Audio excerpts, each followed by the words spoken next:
Hello and welcome back to the worst Warmachine channel on the internet. I'm Malorian and this is a special extra video because we recently just got some new information from Privateer Press and I just can't wait to share this with all of you. Now, the Oblivion campaign was something that rocked the Iron Kingdoms. It was all of a sudden for a long time just like, okay, these factions are fighting here and these are fighting here, and then suddenly the Infernals come, they want all their souls, everybody's having to band together, everybody's dying. It was crazy, and it was a great time because we got the Henchhold scrolls, lots of story, but everyone's been wondering where this is going. What's going to be the next piece of fluff, the story that's going to be going past this? And finally, they're going to be telling us. Now we actually got it just today, dropped from Privateer Press, what the next role is going to be in the Iron Kingdoms. And so what's going on right now is that basically the Iron Kingdoms, they're done with the Infernals. The Infernals came in, they killed a lot of people, they got their souls, and now they're gone. And so what's going to be happening now is the next threat. So as the world is trying to band back together, well, what's going to be the main thing that's going to be trying to drive them as they're trying to basically reestablish power? And what it turns out that is, and what's going to be really leaning on, is capitalism. Of course, everyone is trying to figure out how they can get some more power, scrounging up whatever money they can, trying to gather their resources, bartering for whatever pieces are left. And because of that capitalism, there's actually something being drawn to it.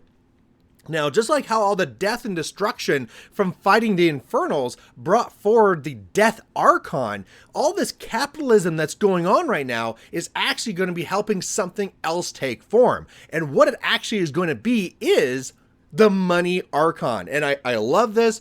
Privateer Press sent me their model for it, and I have it right here. You know, you can see it here. I know it looks like it's a wallet there on a huge base. I love the look of this. I mean, it really kind of fills out the base. I mean, kind of like the black wallet on the black base is a little bit off-putting. I know you could put some grass on there, paint the wallet a different color, but that's the Money Archon. Now, first of all, a huge base. Well, of course it's supposed to be on a huge base because anything coming in a larger box is going to cost more money. That's just smart. It's something that more money has to go into it, and it very much shows what the Money Archon should be all about. You're probably also wondering, what are the rules for this Money Archon? What can it actually do? Well, that's the next best thing. This here is going to go through a Kickstarter. You know, Privateer Press has realized that the best way to be making money from their products without any financial risk to themselves is just do it through a Kickstarter. So that's what's happening here with this Money Archon. And now, the more that you buy into this, the more pledges that go into this and gather up this money, the way that they've made this work thematically is that that's going to be adding new rules to the Money Archon. So, you know, once you get to a certain spot, it gets another little pip of armor. Okay, cool. Get to another spot here, boom, now all of a sudden its power goes up. Okay, great. Extra rules, better, better, better. Again, the more money that we pump into this, the stronger it's going to get. Now, here's the other thing that I love too. Whereas other Archons were only field allowance 2, so you know, I like my Morrowinds. I can only get 2 of them. Well, for here, again, as we unlock these things going further, much like how we're unlocking special rules, we're also going to be increasing its field allowance. And again, this is just, it's really following the story and what the model should be, because the more of them that we can purchase, the more money that goes into it, which would be, again, kind of like bring up its power. It just all really makes a lot of sense. I'm loving the way this story goes.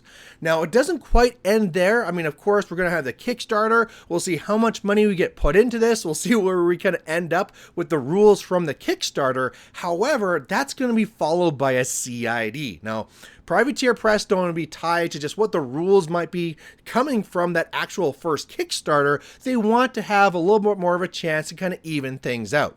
Now, in a normal CID, of course, normally the people that play that faction, the people that are invested in that faction, they're the ones giving all the input, saying, hey, I spent all this money on this faction, I want it to go this way. And that's all well and good. That kind of fit the flavor for the Money Archon. However, it's not quite enough. So what Privateer Press decided to do is that the only people that can actually participate in that CID are the people that paid into the Kickstarter. I think it makes a lot of sense, and and there's actually going to be different tiers. So again, the more money that you actually invested in the Kickstarter, the more of a say you're going to be having in the CID. So it just really makes a lot of sense. You know, all across the world, they're going to have all these people throwing their money into the Kickstarter so they can have a better model, and then they'll have even a better chance to go into that CID and raise that even higher. So I'm really excited for this, right? Before it was all about this, you know, doom and gloom, and the infernals are here. They want to kill everybody, death and destruction,